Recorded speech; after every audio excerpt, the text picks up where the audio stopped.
Next 'Mirai' సినిమాలో కూడా act చేస్తున్నావని తెలిసింది. ఆ సినిమాలో నీ క్యారెక్టర్ ఏంటి? నా క్యారెక్టర్ ఒక బుద్ధ ఓకే.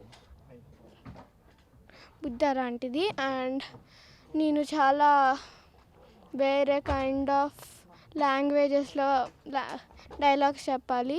చాలా హార్డ్గా ఉండేది కానీ నేర్చుకునేదాన్ని. తేజ సజ్జా ఎలా ఆయనతో ఉన్న ఎక్స్పీరియన్స్ ఏంటి?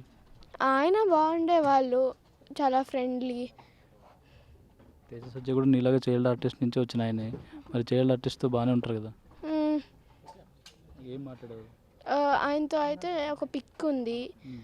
అండ్ ఓకే, అంతే. ఆయన మాట్లాడే వాళ్ళు కాదు ఎక్కువ. నీ క్యారెక్టర్ షూటింగ్ అయిపోయిందా, ఇంకా ఉందా? అయిపోయింది. ఓకే. ఆగస్ట్ లేకపోతే ఏప్రిల్లో రిలీజ్ అవుతుంది. ఓకే. ఆ సినిమా హిట్ అవుతుంది అనుకుంటున్నావా? Hmm. Okay. Wish all the best. Right.